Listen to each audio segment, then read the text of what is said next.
Le Grand Matin Sud Radio, 7h, 8h30, Frédéric Brindel. Parmi les infos à ne pas manquer aujourd'hui, nous suivrons bien sûr l'ouverture du procès d'un homme qui comparaît devant le tribunal correctionnel de Paris. Il est accusé d'avoir menacé de mort sur les réseaux sociaux l'ancien proviseur de la cité scolaire Maurice Ravel, qui avait demandé à une élève de retirer son voile dans l'enceinte de son établissement. Ce qu'encourt cet homme, eh bien, c'est jusqu'à 5 ans de prison et 45 000 € d'amende. Une affaire qui remonte au 28 février 2024. Nous voulions en parler avec vous, Yvon Manac. Bonjour. Bonjour. Vous êtes secrétaire académique du SPDEN. C'est le syndicat des directeurs d'établissement.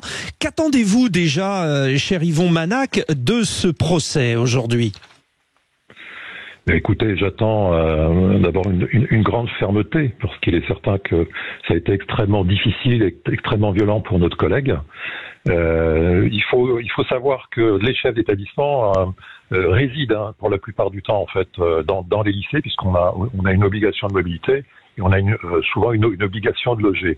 Et lorsque vous recevez des menaces comme cela sur votre travail et donc sur votre lieu également de résidence, c'est extrêmement traumatisant à la fois pour vous et évidemment pour votre famille. Ouais, c'est comme si en fait l'étau se resserrait sur les proviseurs, les chefs d'établissement, c'est-à-dire que les profs sont en première ligne, il y a les surveillantes, ça, puis finalement au bout du compte, vous prendrez bien la décision qui fâche, vous monsieur le proviseur. C'est un peu ça le schéma aujourd'hui.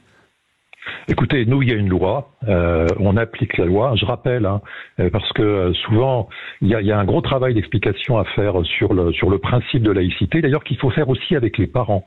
Certains collègues, maintenant, le font en début d'année, et souvent, ça démine pas mal de problèmes.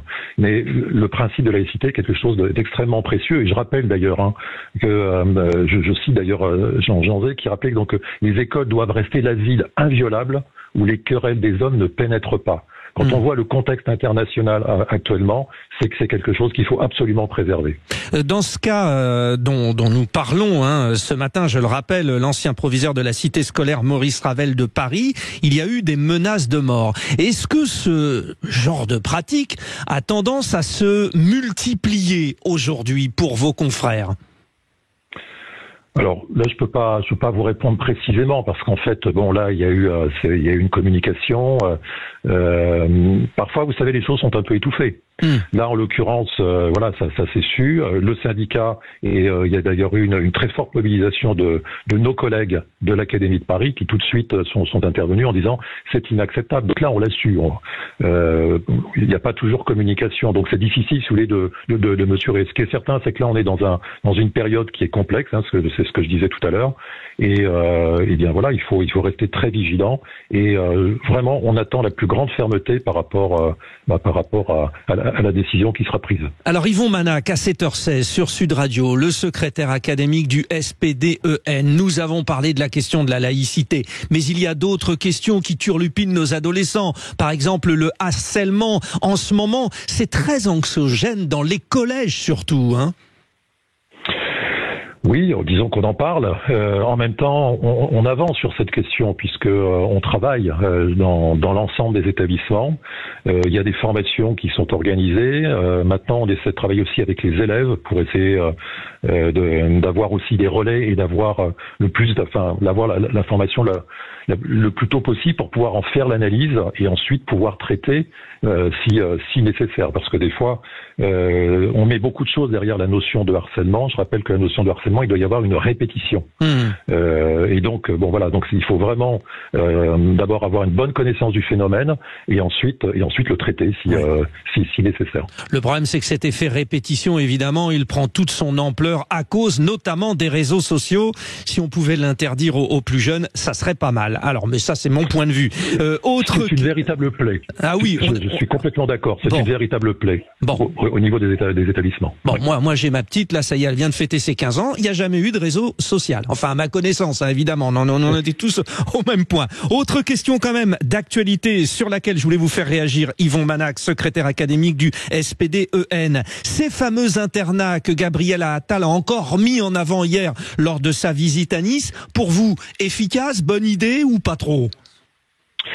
Écoutez, on est un peu étonné parce que un internat, c'est pas un centre éducatif fermé.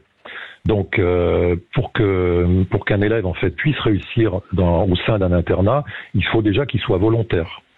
Ça c'est la première chose. Ensuite, ça peut fonctionner, c'est-à-dire que des élèves qui sont, et ça arrive d'ailleurs, hein, c'est des choses qui se font. Moi j'ai eu j'en suis à mon 4e établissement, mais mes 3 précédents j'avais des internats. Des fois on accepte en fait que des élèves changent d'établissement parce que justement ils ont besoin de sortir d'un milieu où ça a été un peu compliqué, et l'internat est une solution. Ceci dit, il faut que à la fois la famille, mais surtout que l'élève adhère à la démarche. Oui, c'est ça. Par ailleurs, enfin, le principe, c'est quand même une décision des parents. Vous dites, il faut que l'élève soit volontaire. Bon, on a vu hier, notamment autour de Gabriel Attal, c'est surtout les parents qui étaient volontaires. Voilà. Tout à fait. Il faut à la fois les parents, mais aussi l'élève, parce que vous savez, si l'élève ne l'accepte pas, l'internat, il y a des règles de collectivité. Donc, si vous ne respectez pas ces règles de collectivité, vous restez pas très longtemps à l'internat. Hein. Oui, et on imagine que s'ils sont plusieurs à ne pas respecter ces règles de vie en collectivité, ça devient ingérable. On manque de personnel, évidemment, en plus, pour encadrer ces jeunes. Alors c'est ce qui interroge en fait dans la mesure. Donc en fait pour l'État ça coûterait pas grand-chose, puisqu'en l'occurrence les internats, le coût c'est la famille en fait qui paye l'internat, et puis ce sont les collectivités territoriales.